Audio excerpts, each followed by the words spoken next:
I'm interested in the difference between that personal side of things, or maybe personal shoots compared to like a commercial one, and how you bring that same kind of philosophy to the table. Yep. So yeah, tell us a little bit more about if that technique changes depending on if you're commercially, have a commercial intention or more of a personal intention, and kind of how that affects your work.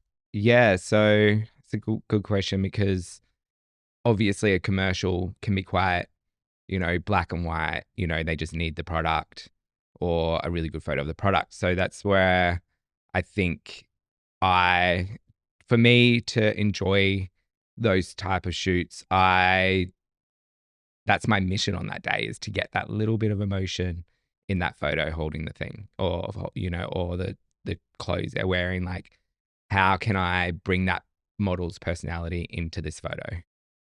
So to make it that little bit more exciting for me, and hopefully for the viewer too. So that excitement comes from the connection that you're able to capture. Is that correct? Yeah, I like to. I hope that's what I do capture, because that's how I feel. I feel my favorite photos would be those moments with those models or these people that I shoot with, is, that emotional feeling. Even if it's just looking into the camera, you can tell the difference between a blank face and something with a meaning behind it. Yeah. How do we tell for us laymen that don't do what you do so well? How do you, what is the difference? Give me kind of a real physical example of something with connection and something without. Okay. Yeah, how do I explain that? So, I suppose, like, I'll say how I would do it. I think maybe that's the easiest way for me to explain it. Is like, with a model, I like to sit with them prior to a shoot, get to know them so they feel really relaxed with me. And then, we shoot together, and I love to do like positive reinforcement the whole time. So it brings out, there's no question on how they're feeling. There's no like, oh no, this angle's bad. I'm going to shoot some bad angles, but they're not going to be chosen. Let's just roll with it. And so that, for me, gives them the ability to really show their personality. And there's a little, like, it's hard to explain, and I think you don't really know it's there, but you do know it's there. Like, in between a good photo and a bad photo, so to speak, is there's a little twinkle in the eye that I see, and that's the moment I try to get, and it's like, and that's how I get to that moment, is by having that connection.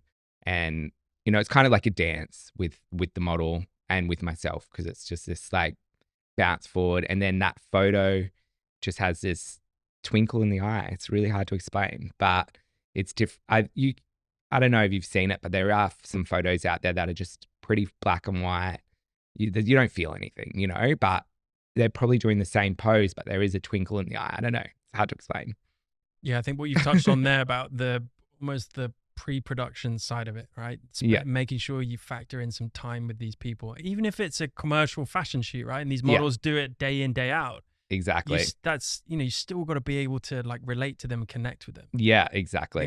I think that's why sometimes street photography is so difficult when they're trying to get people in it, because it's a very different type of relationship. Yeah. With us, who, I don't shoot, your style essentially, but we shoot portraits, Yeah. right? Dealing with people, it's, at least we have an element of control. Yeah. Whereas we can kind of think about, okay, who are these people? How are we going to get the best out of them? Yeah, exactly. Some of it's just innate, right? Your personality is clearly someone who's able to get that out of people, or it might just be, how long have you been in the game? 10 years? Yeah, about 13, I think. Was that something you picked up quite quickly, that skill, or is it something you learn over time? Definitely quickly, yeah. Yeah. I think it's a bit of part of who I am. Okay. I love people. Yeah. I love connecting, I think, yeah, it's one of my favorite things in life. Has it gone wrong though sometimes? I mean, can you think of any stories where it might have? Yeah, definitely. There's, I'm thinking about, it always ends up good, but there's been a couple of times I get into a shoot and there's maybe a language barrier, and I'm like, what up? And they're like, a little bit like, hello. They're like, this guy's weird, but they just don't understand me. And then by the end of the shoot, they're like, oh my God, you made me feel so good. Like, and so Days that's, later. yeah, days later, when they've translated Free everything. translators, Like, oh, that's what he meant. It was vibe. Yeah, yeah. So I suppose in those times it can feel a bit challenging because I'm like, I'm not connecting, or if they're tired, or if they've got so much on their mind. So it's like, or if they're just not interested, like it's sometimes, people are just so busy and they're like, I've got to shoot today. And it's like, so it's like trying to bring them to the present moment. And sometimes I'm tired too, and I can't really be bothered like connecting as much, So it's like those times you can tell in my photos, you can tell when there's a disconnect. It's crazy. Like it's so hard to explain, but I can definitely tell. And I think people can tell, but without sure. knowing, Something that's very difficult to teach or to explain. You Yeah. know when you know. Yeah, Like, exactly. You almost don't know when you don't know, but when you get it, you're like, oh, okay, that's what it is. Yeah, it's like when you see a street sign that you like, or like a advertising thing that you like it, but you don't know straight away. But then you're like, oh, when you pick it apart, you're like, I get it,